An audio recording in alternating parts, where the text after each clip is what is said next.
Blood pressure is well maintained and temperature is 98.8. The patient is posted for surgery immediately.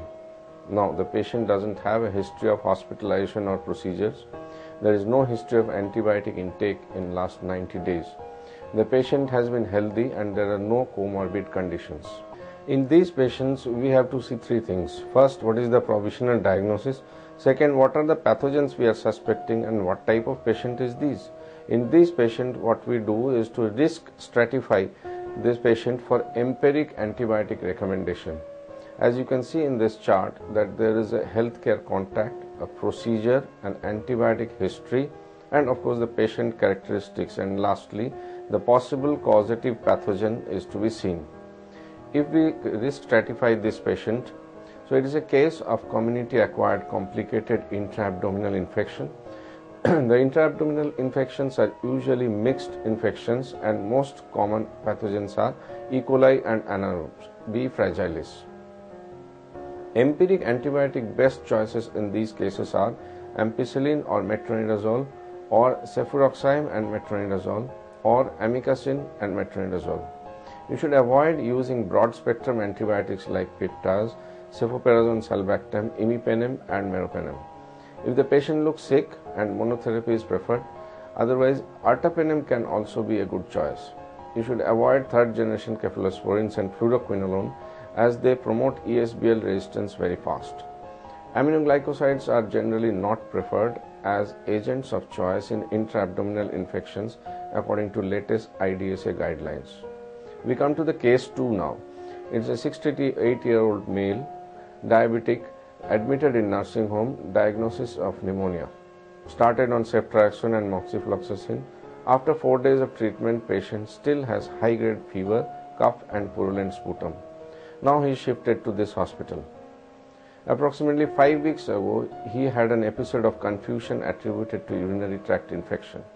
He was prescribed ciprofloxacin and other comorbid conditions.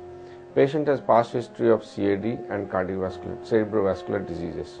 As you can see in the X-ray, there is a right-sided consolidation. Risk stratify this patient again, and empiric antibiotic recommendation are to be framed along with. The blood culture and sputum culture sent, patient started on piptaz and levofloxacin. On day 3, blood culture is negative and the sputum culture shows Klebsiella pneumoniae growth sensitive to various antibiotics, as you can see. The patient still having high-grade fever, TLC has gone up 18,500, chest X-ray also shows no improvement. What should we do next? We continue the same treatment or de-escalate to narrow spectrum or escalate to group 2 carbapenems. You have to stop levofloxacin now. Do not add fluoroquinolone as cross resistance looks apparent and patient was started on moxifloxacin in previous hospital without any result. Although ESBL status is not known, there is a strong probability that recent hospitalization, exposure to antibiotics, diabetes mellitus, Klebsiella resistant to group 3 cephalosporin and aztreonam. Suspecting high inoculum effect, in vitro sensitivity to piptazo, but the patient is not clinically improving. For suspected ESBLs, carbapenem are the drug of choice. Group 2 carbapenem, imipenem or meropenem can be started in this patient. Since the causative organism is not Pseudomonas, it may be appropriate to avoid group 2 carbapenems.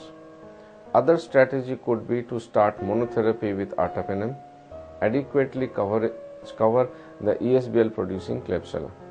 No selection pressure on Pseudomonas. Aminoglycosides have limited penetration in lungs and may not be a good treatment option. We come to the case 3 now. A 55-year-old asthmatic female admitted in ICU with suspected diagnosis of urosepsis. Previous treatment history showed that she was admitted in nursing home 15 days back, diagnosed as community acquired urinary tract infection secondary to renal stones. She was catheterized, received amikacin and ciprofloxacin for 5 days.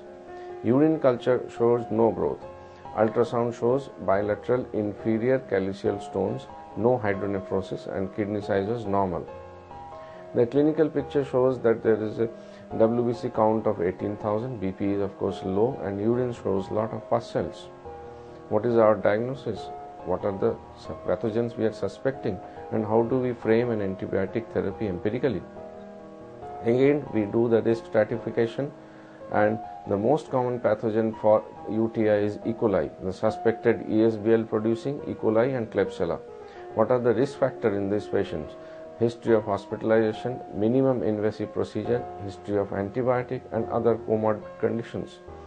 Empiric antibiotic should have adequate excretion in the urine, high efficacy against the community ESBL producing organism, beta-lactam plus beta-lactam inhibitor, group 2 carbapenem and group 1 carbapenem. In this patient was started on imipenem 500 TID. On day 3 patient condition improves, the WBC comes down, fever also comes down, number of pus cells also comes down. In this, the culture sensitivity report, as you can see, they are sensitive to carbapenems. Patient started improving, causative organisms likely E. coli, ESBL positive. An opportunity to de-escalate, yes, preferably de-escalate from imipenem to ertapenem. Total duration of therapy could be 5 to 7 days, and you have to repeat a urine culture treatment is a good option. We come to the case 4 now. In a 70-year-old seriously ill female was admitted to our ICU with CVA. She had severe dyspnea and was put on ventilator. Central line and urinary catheter were put on day 1 of her admission. BP was low, she was on inotropes and the counts were on the higher side. She was on Fotum and amikacin. Continue the treatment, send the blood and bronchial secretion for culture. Discontinue Fotum and add Piptazo, send bronchial secretion for culture. Add group 2 carbapenem and send blood culture and bronchial secretion for culture. Now the culture shows a growth of Acinetobacter. What should we do now?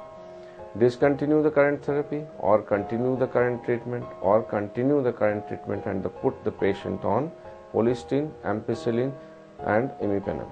So now you can see it's a multi-drug regimen which needs to be followed in such patients.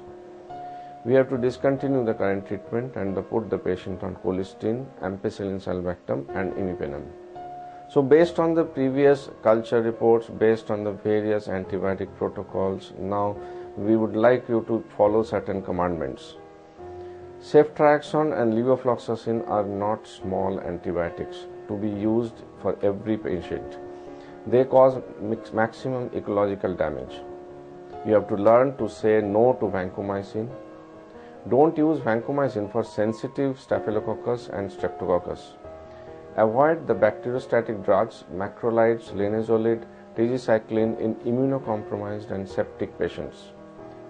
Piptazo and carbapenems are good as monotherapy for high-risk mixed infection. No need to use metrozil with them. Ertapenem is ceftriaxone plus anaerobes and ESBL coverage. Avoid using beta-lactams together.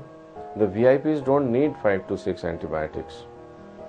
Beware of irrational, illogical beta-lactam and beta-lactam inhibitor combinations. Let's stick to surgical prophylaxis for less than 24 hours duration in most of the occasions. The antibiotic should not cover up for absent or rudimentary infection control practices. Let's adopt a culture of sending more and adequate cultures. Trust the microbiologist's local data in supreme ICU infection. You must have a hospital infection control policy. In that, you can have your own microbiological protocol. Risk stratify each patient for MDRs. Not every patient in ICU needs King Kong penem. Winning horse can be changed. De-escalate whenever you can. Thank you.